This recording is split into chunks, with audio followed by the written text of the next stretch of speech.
Nicaragua's government has accepted pressure from the Catholic Church to permit the UN and Inter-American Human Rights Commissions to investigate the killings of government opponents.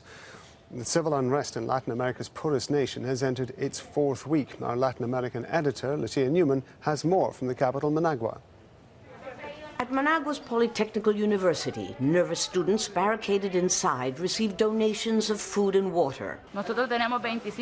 We've been here 25 days. We haven't stopped.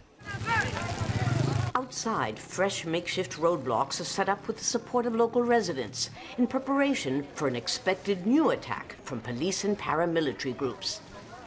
At the university, exhausted volunteer doctors and medical students show us the makeshift emergency room, where just a few hours ago they say they treated scores of victims. From 5 p.m. till 4 a.m. we treated 116 injuries, all of them from bullet wounds. At least 2 died here. What started as a student protest against pension cuts has exploded into a nationwide movement against a government long accused of abuse of power and now believed responsible for at least 50 deaths. We all unite to try to protect the students. We block the streets, hide them, do whatever we can to help. Almost 40 years after President Daniel Ortega helped lead an insurrection to overthrow Nicaragua's Somoza dictatorship, a new generation of Nicaraguans is fueling an uprising against the former leftist rebel leader, accused now of turning into a dictator himself. Mónica Baltodano says Ortega has made a serious political miscalculation. He should know that the more people you kill, the more people join the struggle to overthrow a dictatorship. The influential Catholic Church has given the government until midday Monday to stop the repression, dismantle paramilitary groups, and allow international rights organizations to investigate the killings.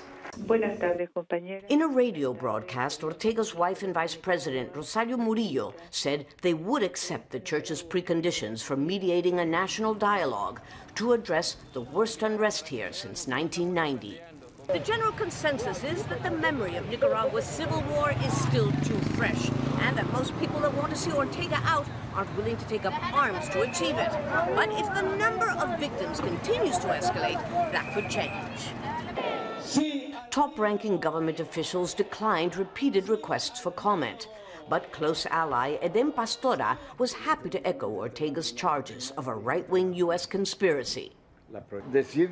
To say that there isn't a conspiracy here is to say that the U.S. empire doesn't exist, that it isn't doing anything in Venezuela, in Iraq, in Libya, and in Syria. Even the government concedes the spontaneous protests all over Nicaragua have no clear leadership. That could make a negotiated political solution to the crisis more difficult, and the outcome as unpredictable as this uprising itself. Lucia Newman, Al Jazeera, Managua. Well, Hector Perla is a Latin America analyst and formerly an assistant professor of political science and Latin America studies at Ohio University. And he's on Skype for us from San Francisco. Thank you very much indeed for your time.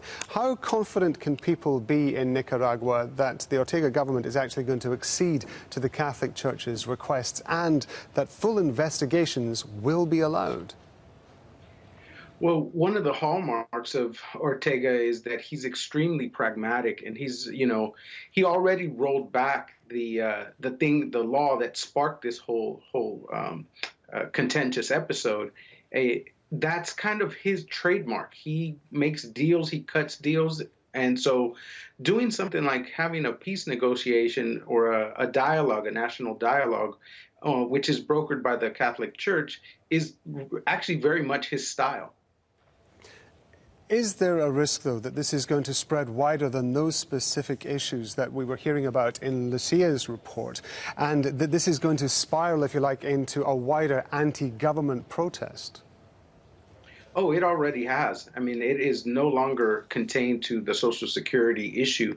It is now about whether or not he should remain in power. The problem that the opposition has, and the report alluded to it, is that the opposition is completely divided, and historically it hasn't been able to become united and make political usage of the mobilization that it has, its capacity to mobilize. If the investigations do take place, how far up the chain do you think that they're going to be allowed to go? Because the end result could be that the higher those investigations go, the more dangerous it's going to be for the Ortega government. Absolutely, and that's the fear, you know, and who knows? Right now, we don't know where that order came from, who gave the orders, or what, you know. So that's going to be it's going to be really a kind of a dangerous time for the Ortega administration. Really interesting to get your views on this. Hector Perla, thank you very much indeed. Thank you.